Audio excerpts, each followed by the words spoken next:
Rotary club ಮೂಡುಬಿದಿರೆಯ ವತಿಯಿಂದ ಮೂಡುಬಿದಿರೆಯ ಸ್ವರಾಜ್ ಮೈದಾನದ ಸಿಂಥೆಟಿಕ್ ಸ್ಪೋರ್ಟ್ಸ್ ಗ್ರೌಂಡ್ನಲ್ಲಿ ರೋಟರಿ ಝೋನಲ್ ಸ್ಪೋರ್ಟ್ಸ್ ಮೀಟ್ ನಡೆಯಿತು.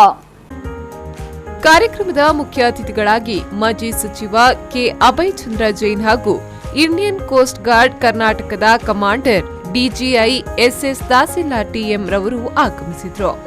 ವಿಜೇತರಿಗೆ ಕಪ್ ಹಾಗೂ ಟ್ರೋಫಿಗಳನ್ನು ಮುಖ್ಯ ಅತಿಥಿಗಳು ರೋಟರಿ ಕ್ಲಬ್ನ ಪದಾಧಿಕಾರಿಗಳು ಹಾಗೂ ಸದಸ್ಯರ ಉಪಸ್ಥಿತಿಯಲ್ಲಿ ವಿತರಿಸಿದ್ರು. ಪಂಡಿತ್ ಹೆಲ್ತ್ ರೆಸಾರ್ಟ್ ಮತ್ತು ಸ್ಪಾಗೆ ಭೇಟಿ ನೀಡಿದ್ರು. ಈ ಸಂದರ್ಭದಲ್ಲಿ ಪಂಡಿತ್ ಹೆಲ್ತ್ ರೆಸಾರ್ಟ್ ಮತ್ತು ಸ್ಪಾದ ಮುಖ್ಯಸ್ಥರಾದ ಸ್ಪೋರ್ಟ್ಸ್ ಮೀಟ್ ನಡೆಯುವ ಸಂದರ್ಭದಲ್ಲಿ ಡಿಐಜಿ ತಹಸೀಲ್ದಾರ್ ಅವರು ಪಂಡಿತ್ ಹೆಲ್ತ್ ರೆಸಾರ್ಟ್ ಮತ್ತು ಸ್ಪಾಗೆ ಭೇಟಿ ನೀಡಿದ್ರು.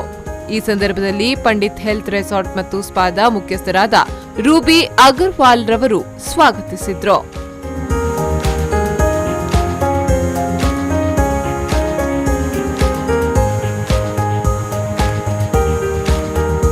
ನ್ಯೂಸ್ ಬ್ಯೂರೋ ವಿ4 ನ್ಯೂಸ್ 24/7 ಮೂಡುಬಿದಿರೆ.